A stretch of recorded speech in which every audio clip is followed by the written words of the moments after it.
স্টুডিওতে ঢুকলেই সবাই বলতো, পালাও, অপয়াটা আসছে। যার নাম আজ বাঙালির ইমোশন, যার হাসিতে আজও লক্ষ মানুষ মজে, একসময় টানা 7টা ছবি ফ্লপ করার পর ইন্ডাস্ট্রি তাকে তকমা দিয়েছিল ফ্লপ মাস্টার জেনারেল। আজ আমরা ডিকোড করব মহানায়ক উত্তম কুমারের ঘুরে দাঁড়ানোর সেই অবিশ্বাস্য গল্প। ক্যারিয়ারের শুরুটা মোটেও সহজ ছিল না। টানা 7টা ছবি সুপার ফ্লপ।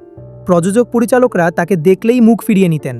চারিদিকের এত অপমান আর উপহার সহ্য করতে না পেরে তিনি প্রায় সিদ্ধান্ত নিয়েই ফেলেছিলেন, আর না, অভিনয় আমার জন্য নয়। ঠিক করলেন কলকাতা পোর্ট ট্রাস্টের সামান্য কেরানির চাকরিটাতেই বাকি জীবন কাটিয়ে দেবেন। কিছু লোকের উপহাসের কারণে আমরা প্রায় হারাতেই বসেছিলাম বাঙালির সবচেয়ে বড় এই আবেগটাকে। কিন্তু ঠিক সেই ঘোর অন্ধকারে ঢাল হয়ে দাঁড়ালেন তার স্ত্রী গৌরী দেবী। ভরসা দিয়ে বললেন, হার মেনো না, শেষবারের মতো চেষ্টা করে দেখো।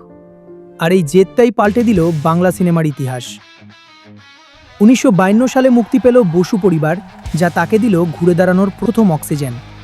এরপর 1953 সালে 74.5-এ প্রথমবার ম্যাজিক দেখালো উত্তম সুচিত্রা জুটি। আর 1954 সালে রিলিজ হওয়া মেগা ব্লকবাস্টার অগ্নিপরীক্ষা তাকে বসিয়ে দিল অবিসংবাদিত সুপারস্টারের সিংহাসনে। যে স্টুডিওগুলো একদিন তাকে অপয়া বলে তাড়িয়েছিল, তারাই এবার তার ডেট পাওয়ার জন্য মাসের পর মাস লাইনে দাঁড়ালো। অপয়া থেকে তিনি হয়ে উঠলেন বাঙালির চিরকালের মহানায়ক।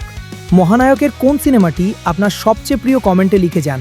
উত্তম কুমারের এই হার না মানা জেদ যদি আপনার বুকেও আগুন ধরায়, তবে সম্মানের সাথে কমেন্টে একবার মহানায়ক লিখুন।